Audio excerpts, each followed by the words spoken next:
You are about to book your next cruise, or maybe that confirmation email is already sitting in your inbox right now.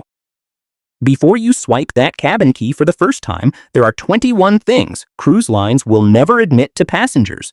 And one of them is quietly costing families hundreds of dollars before the ship even leaves the dock. Most people believe the ticket price is the real cost of a cruise. It is not even close.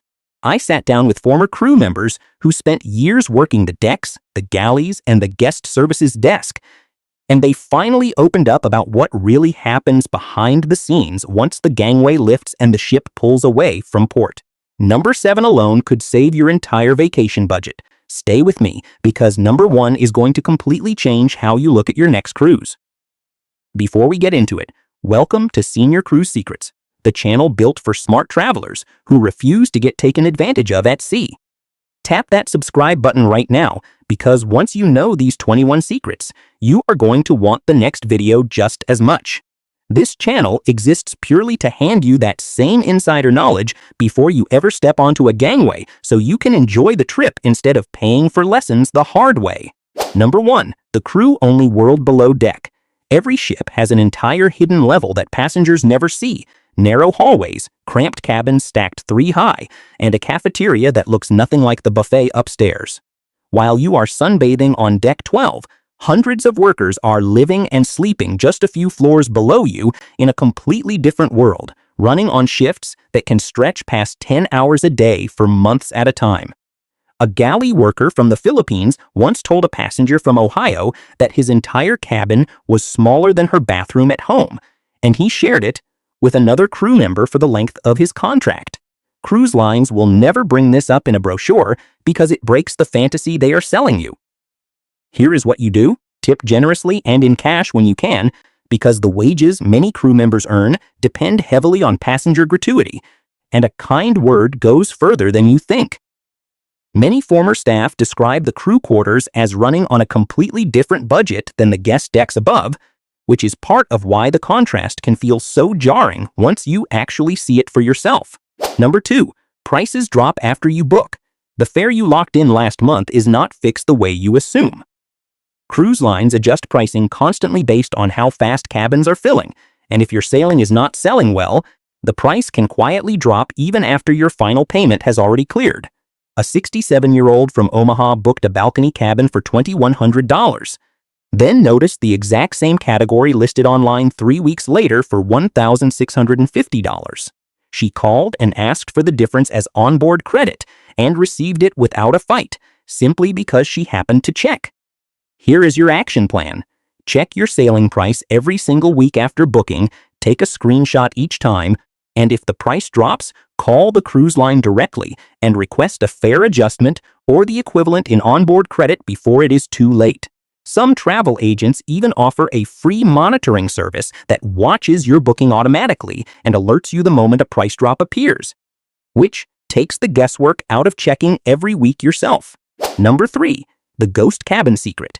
On many ships, there is at least one cabin that almost never gets sold, sometimes because of an old superstition around the number, sometimes because of engine vibration or noise that crew know about but rarely disclose to guests booking online. These cabins sit empty sailing after sailing while nearby rooms sell out completely, month after month, year after year. A travel agent from Reno discovered one of these rooms and booked her own family in it for nearly 40% below the going rate for an identical cabin 2 doors down. Insider move: ask your travel agent or the cruise line directly whether any cabins on your deck have a history of staying unsold, because those are often released at a steep discount closer to sailing when the ship needs to fill its manifest. Some frequent cruisers keep a running list of ghost cabins across different ships, swapping notes in online forums long before the cruise line ever advertises a discount on those exact same rooms. Number 4, the elevator trap. Ship elevators are placed and timed in a way that funnels foot traffic directly past the casino, the jewelry counters, and the photo gallery every single time you try to move between decks. Wait times mysteriously stretch longest, right when the shops are open and the tables are hot, and crew members often use those same waiting crowds to hand out flyers for evening events. A couple from Tulsa waited 11 minutes for an elevator every single afternoon of their cruise, right past a jewelry counter running a flash sale each time they passed. Here is what you do. Use the stairs whenever you are only moving 2 or 3 decks, both for your health and to skip the manufactured detour built to slow you down. Number 5. Fake limited time deals. That jewelry sale sign reading last day only is not describing your cruise. It describes every single cruise, because the same banner gets hung up again for the next group of passengers the following week and the week after that. A 70-year-old from Baton Rouge bought a bracelet believing the deal expired at midnight, then saw the same exact sign still hanging when she walked past 2 days later on a completely different sailing. Rule of thumb: if a deal claims urgency, wait 24 hours and check again before you decide, because a real discount will still be there, and a fake one will simply reset itself. The same trick shows up in duty-free shops, art auctions, and spa counters across nearly every major cruise line. Not just the jewelry counter passengers usually notice first. Number 6. Boarding before 1 p.m. ruins day 1. Arriving right when the terminal opens sounds smart, but cabins are almost never ready that early. The buffet is not fully stocked, and you end up standing in a crowded hallway for hours instead of relaxing on your first afternoon at sea. A family from Reno arrived at 10 in the morning and did not get into their cabin until nearly 2 in the afternoon, spending the entire window standing with their carry-on bags in a packed terminal. Insider move: arrive between 1 and 2 in the afternoon when lines are shorter, cabins are ready, and the ship has already settled into its rhythm for the week ahead. Luggage storage areas near the terminal also fill up fast during that early window, leaving bags scattered and steward carts backed up for hours longer than they should be. Number 7. Do not disturb signs can trigger cabin checks.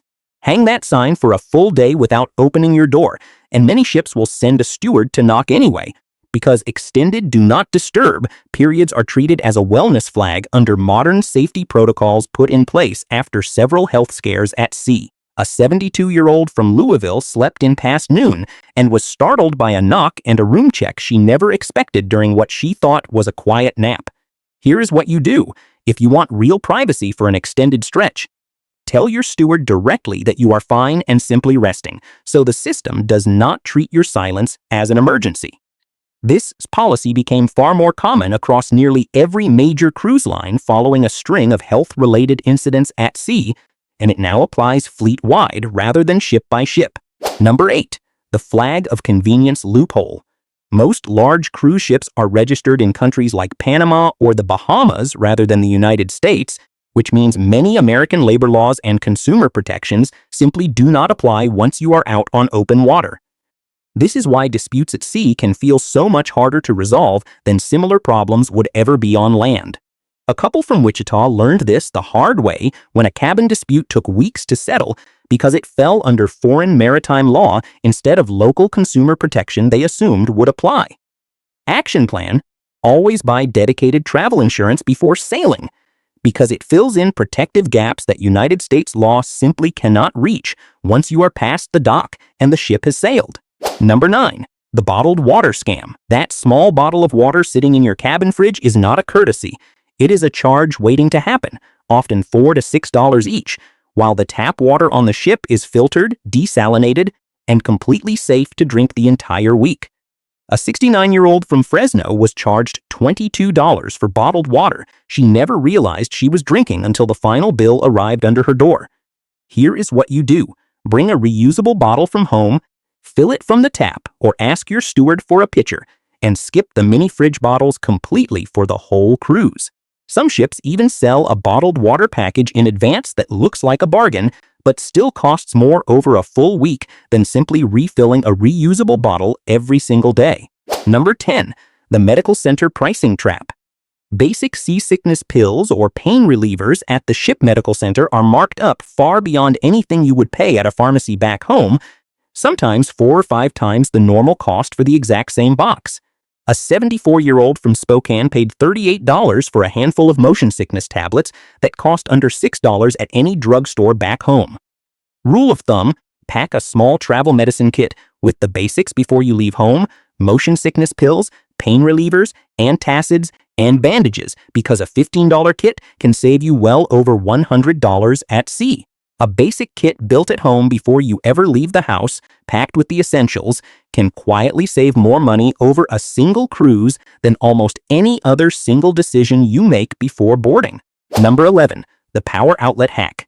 Most standard cabins only have one or two working outlets, usually a European-style plug and a single American-style outlet, something almost nobody mentions before you pack for a full week at sea.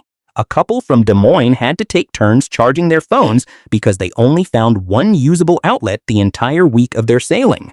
Insider move: bring a small non-surge power strip, since traditional surge protectors are often banned for safety reasons, and a basic multi-outlet strip lets everyone charge at once without breaking any rule. Past guest parties in particular tend to include an open bar for a full hour, yet many loyal cruisers sail for years without ever realizing the invitation was sitting in their cabin mailbox the entire time. Number 12. Hidden free drink zones. There are specific windows on almost every cruise, like the welcome aboard reception or a returning guest party, where drinks are completely free, yet cruise lines rarely put this information anywhere obvious for new passengers to find. A 71-year-old from Boise stumbled into a free champagne reception purely by accident on her third sailing after years of paying full price for every single drink. Here is what you do. Check your daily planner closely every morning for any reception or party listing, because free drink windows are almost always buried in small print near the bottom. Reservations for the dining room on Embarkation Day are almost never required, which surprises many first-time cruisers who assume every meal on day one needs to be booked in advance. Number 13. Skip the first day buffet chaos. Everyone floods the buffet the moment boarding finishes, creating long lines and picked-over trays, while the main dining room often sits nearly empty and fully staffed just one deck away. A couple from Little Rock waited 25 minutes for a plate of food on Embarkation Day, then discovered the dining room upstairs had open seating the entire time they were standing in line. Here is your action plan.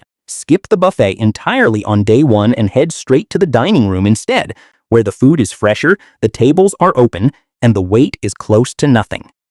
These sailings are especially popular among retirees with flexible schedules, since a longer itinerary at a lower nightly rate often works better for travelers who are not tied to a strict calendar. Number 14. The repositioning cruise hack. When ships move between regions at the start or end of a season, they often sail nearly empty and get sold at prices far below a typical sailing, yet these repositioning cruises are barely advertised to everyday travelers who search the usual way. A retired couple from Tucson found a 14-night repositioning sailing for less than half the price of a standard 7-night cruise in the same cabin category on the same ship. Insider move: search cruise line websites directly for repositioning or one-way sailings, since these routes rarely appear in typical search results and almost never show up in email promotions. Number 15. The hidden camera risk. Hallways, elevators, and public decks are covered by cameras that track exactly how long you linger near a shop, a bar, or a casino table, quietly building a movement profile that crew never mention out loud to guests. A 68-year-old from Akron was surprised when a crew member referenced how often she had walked past the jewelry counter, information she never realized was being tracked or recorded. Here is what you do. Understand that your movement patterns feed marketing decisions long after the cruise ends.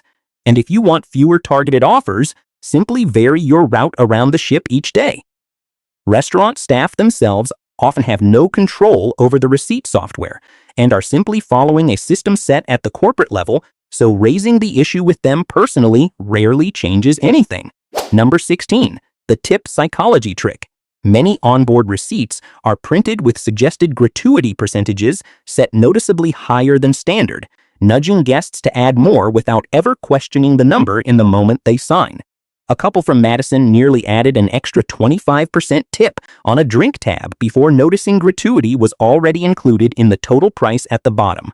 Rule of thumb: read every receipt slowly before signing, because the preset suggestion is designed for speed, not for accuracy, and staff themselves rarely control the software printing it. Formal night in particular tends to combine higher-end dining with the heaviest jewelry and photo sales pressure of the entire week, so pacing yourself matters most on exactly that evening. Number 17. The spending schedule trap. Jewelry sales, spa discounts, and final call shopping events are scheduled on specific days, usually formal night and the very last sea day, precisely when spending psychology peaks the highest for most passengers. A 66-year-old from Charleston spent more on the final sea day than the rest of her entire cruise combined without ever planning to spend that much. Here is your action plan. Set a spending limit before you sail, split your cash into daily envelopes if it helps, and treat the final sea day with extra caution, since it is built to be your biggest spending trap. Guest services can often move you to a comparable cabin at no charge if you raise the issue early enough in the cruise, rather than waiting until the final days to complain. Number 18, the cabin noise trap. Rooms located under the pool deck, near the anchor chain, or beside crew service corridors are priced the same as quiet cabins. Yet mornings there can start with clanging deck chairs or rattling anchor chains before sunrise. A 73-year-old from Tacoma booked what looked like an ordinary balcony cabin and woke up every morning to deck chairs being dragged directly overhead by the pool staff. Insider move: check the deck plan carefully before booking and avoid cabins directly under the pool area or near the very front or back of the ship. And if the noise is already unbearable, ask guest services for a reassignment. Number 19, the location-based pricing's trick. The exact same cabin on the exact same sailing can show a different price depending on where your browser or your account appears to be located. Something cruise lines never explain openly to the public. A couple from Portland compared prices using a family account overseas and found the identical cabin listed nearly $200 lower on the very same day. Here is what you do. Compare prices using an incognito browser and, if possible, check the site from a different device, a different network, or through a VPN before locking in your booking. Some crew even keep a private tally of which passengers mention them specifically, since a name attached to positive feedback tends to carry far more weight with management than a general high score alone. Number 20. Survey scores can affect crew careers. That short satisfaction survey at the end of your cruise is directly tied to bonuses, shift assignments, and sometimes even continued employment for the crew who served you all week without complaint. A steward from Jamaica gently reminded a passenger from Baton Rouge that her survey score mattered more to his job security than any cash tip ever could. Rule of thumb: be fair and honest on every survey, but understand the weight it carries, and mention outstanding crew members by name whenever you can, since names on a survey often matter most of all. Some frequent cruisers now request a printed daily statement each morning specifically to track what the card has logged, treating it less like a room key and more like a running account statement. Number 21. Your cabin key card tracks everything. That plastic card is not just a room key, it logs every purchase, every drink, every muster drill scan, and every door you walk through for the entire week, quietly building a complete record of your cruise from start to finish. A 70-year-old from Sacramento was shown a printed summary of her entire week at guest services, down to the exact time she walked into the casino each night of the sailing. Here is what you do. Simply understand that convenience comes with a trade-off, and if privacy matters to you, pay for a few extras with cash instead of swiping every single time you make a purchase. Now, knowing all 21 of these secrets will not help you if the wrong item in your suitcase gets you pulled aside before you even reach the gangway, because packing mistakes trigger a completely different set of systems most passengers never think about until it happens to them. A 70-year-old from Memphis packed one everyday item that delayed her boarding by over 90 minutes and nearly cost her the entire first day of her vacation. Most travelers have that exact same item sitting in their bag right now without ever realizing it. If this video saved you money or opened your eyes to how these ships really operate, hit that like button, subscribe to Senior Cruise Secrets, and leave a comment telling me which of these 21 secrets surprised you the most this time. Watch the packing mistakes that get seniors flagged before boarding next. It is right here on the channel, and one small fix could save you hours of stress before your next vacation even begins. Family and friends who are planning their first cruise deserve to know these same 21 secrets before they ever step foot on a ship, so consider sharing this video with anyone in your life who has a sailing coming up.